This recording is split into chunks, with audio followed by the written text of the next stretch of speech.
Salam damai dan sejahtera di dalam nama Tuhan Yesus Kristus. Saya melanjutkan kembali pembahasan dari buku Institutes of Christian Religion, karya Johannes Calvin, buku keempat, bab yang kelima. The ancient form of government utterly corrupted by the tyranny of the papacy. Bentuk pemerintahan gereja mula-mula telah sepenuhnya dirusak oleh tirani kepausan. Calvin membuka bab kelima ini dengan pernyataan tegas bahwa bentuk pemerintahan gereja yang mula-mula telah mengalami kerusakan mendasar. Argumen sebelumnya, Calvin menunjukkan bagaimana kemerosotan itu mencapai bentuk tirani.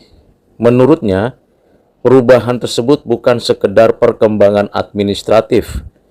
Perubahan itu merupakan penyimpangan prinsipil dari pola apostolik, di mana kekuasaan yang dahulu bersifat kolegial berubah menjadi monarki absolut. Kepemimpinan yang melayani berubah menjadi dominasi. Disinilah Calvin menilai pergeseran tersebut sebagai tragedi rohani, karena gereja kehilangan kesederhanaan awalnya. Calvin menelusuri bagaimana uskup Roma secara bertahap memperluas klaim otoritasnya. Pada awalnya, keutamaan Roma bersifat kehormatan, bukan yuridis. Namun klaim kehormatan itu berkembang menjadi klaim supremasi universal. Calvin menilai transformasi ini tidak memiliki dasar Alkitab. Ia juga tidak menemukan legitimasi historis yang konsisten, sebab ada ambisi pribadi dan faktor politik yang mempercepat proses tersebut, di mana Kekaisaran Romawi memberikan ruang bagi konsolidasi kuasa gerejawi, sehingga kekuasaan rohani dan kepentingan politik mulai berkelindan. Saudara, Calvin juga mengkritik konsep bahwa Paus adalah kepala gereja universal. Hanya Kristus yang adalah kepala gereja, dan yang memberikan posisi itu kepada manusia adalah bentuk pengujatan struktural. Calvin melihat klaim tersebut sebagai penyangkalan terhadap kedaulatan Kristus, karena gereja tidak membutuhkan wakil kepala universal, sebab otoritas Kristus bekerja melalui firman Allah dan Roh Kudus. Dengan penambahan figur absolut dapat dan merusak tatanan ilahi gereja, sehingga kesetiaan kepada Kristus menjadi terganggu. Calvin juga menunjukkan bahwa sentralisasi kuasa menghasilkan penindasan rohani, karena Paus mengklaim hak untuk mengangkat dan memberhentikan pejabat gereja secara sepihak. Akibatnya, kebebasan gereja-gereja lokal tergerus, dan keputusan penting tidak lagi diambil secara kolegial. Artinya, struktur kolegial digantikan oleh hierarki yang kaku. Hal ini merupakan bentuk tirani rohani, karena kekuasaan tidak lagi melayani pembangunan iman, tetapi justru menciptakan ketergantungan institusional. Selanjutnya, Calvin membahas bagaimana konsili kehilangan independensinya. Konsili yang harusnya tunduk pada kolegial kepada gereja secara menyeluruh, tetapi tunduk pada persetujuan Paus saja.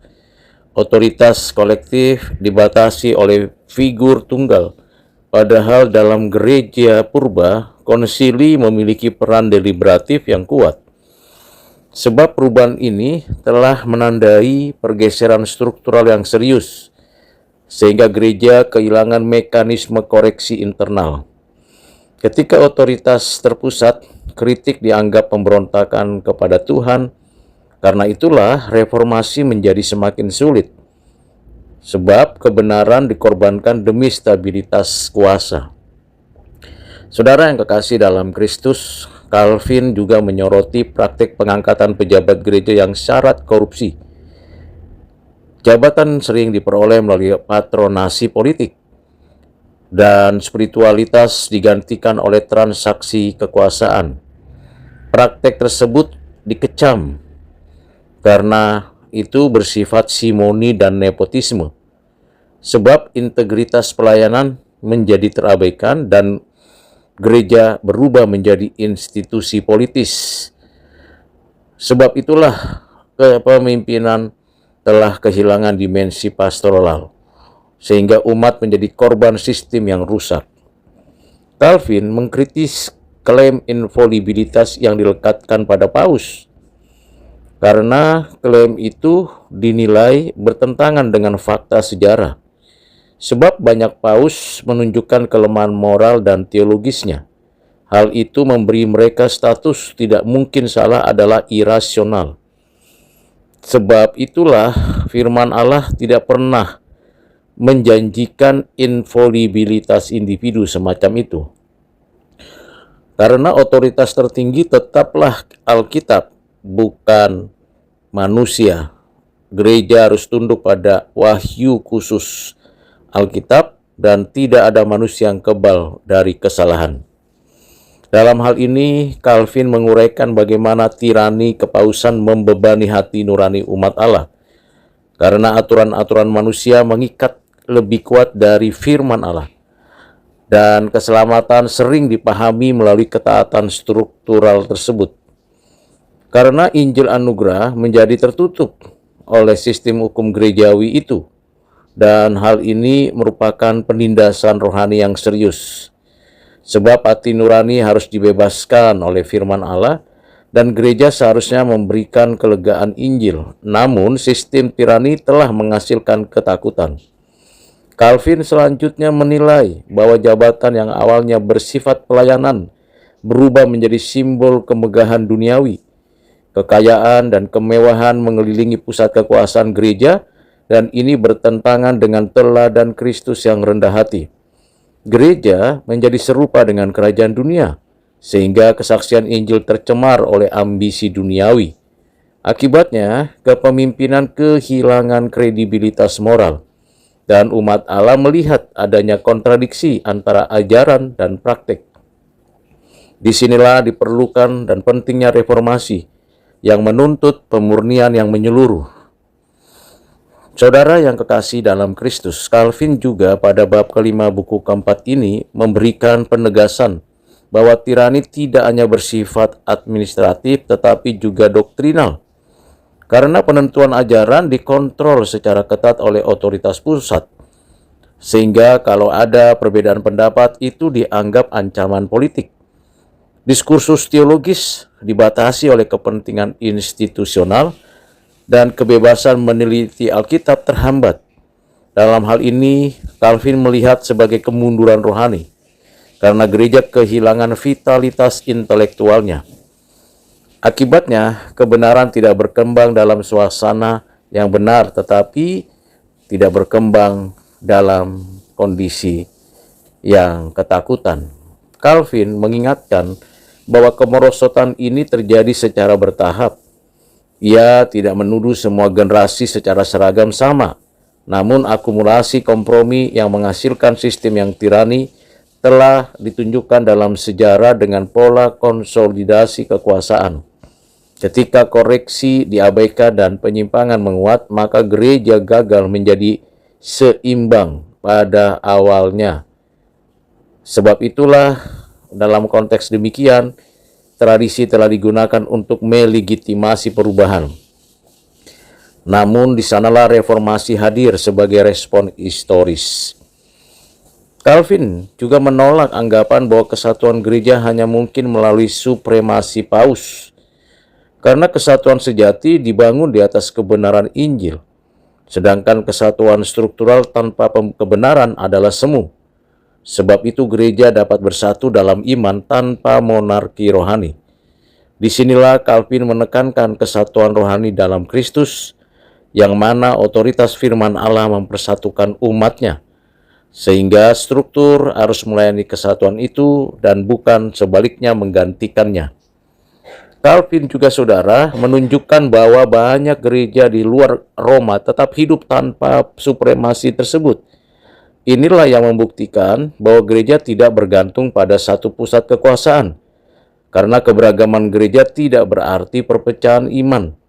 Karena gereja dapat bersatu dalam ajaran esensial dan kesatuan tidak identik dengan uniformitas administratif. Sebab Roh Kudus bekerja melampaui batas geografis dan gereja secara universal bukan monarki. Ia adalah persekutuan iman. Saudara yang kekasih dalam Kristus, Calvin menegaskan penting dan perlunya reformasi, bukan pemberontakan terhadap gereja yang sejati. Reformasi adalah upaya memulihkan gereja sejati.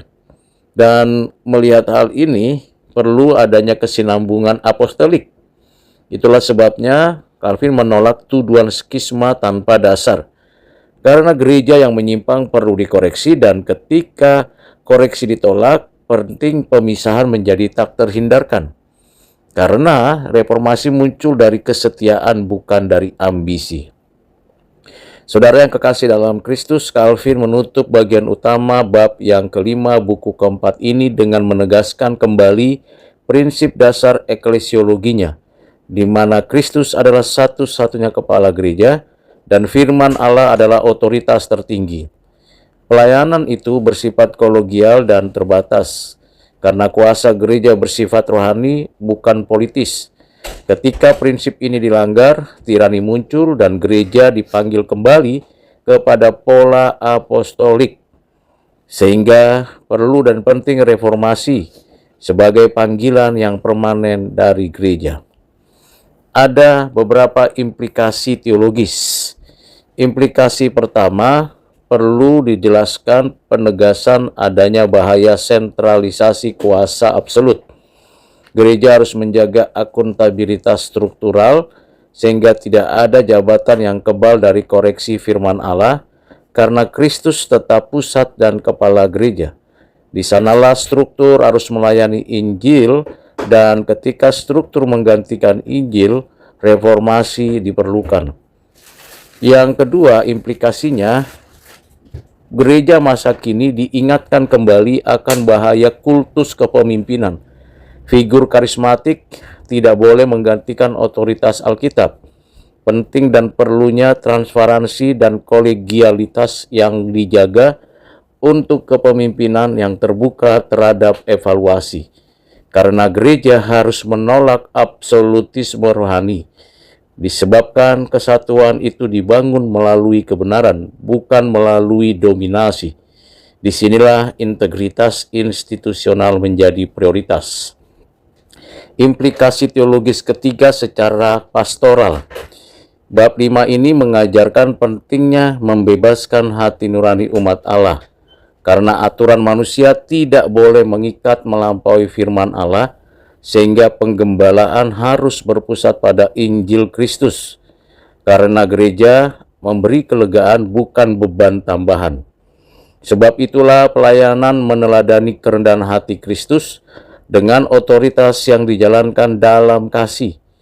Perlu dan pentingnya disiplin diterapkan secara adil dengan umat yang dipelihara dalam kebebasan anugerah Allah. Implikasi teologis yang keempat dalam pendidikan. Dalam pendidikan, perlu ditekankan pentingnya belajar sejarah gereja sebagai peringatan. Para teolog perlu memahami dinamika kekuasaan gerejawi sebagai kritik historis untuk membantu menjaga kemurnian gereja. Karena itulah reformasi dipahami sebagai proses berkelanjutan dan harus selalu terbuka pada koreksi firman Allah. Sekalipun tradisi dihargai, namun diuji apakah ada hal yang lebih penting dari legitimasi struktural, sebab gereja hidup dalam pertobatan yang terus-menerus. Implikasi teologis yang kelima yang terakhir dalam relasinya gereja dan negara. Pada bab yang kelima ini diingatkan bahaya penyatuan kuasa rohani dan politik. Gereja tidak dipanggil menjadi kerajaan duniawi, tetapi menunjukkan kesaksian yang bersifat propetis dan etis, yang mempengaruhi kebenaran dan berada di dalam kebenaran dan kasih.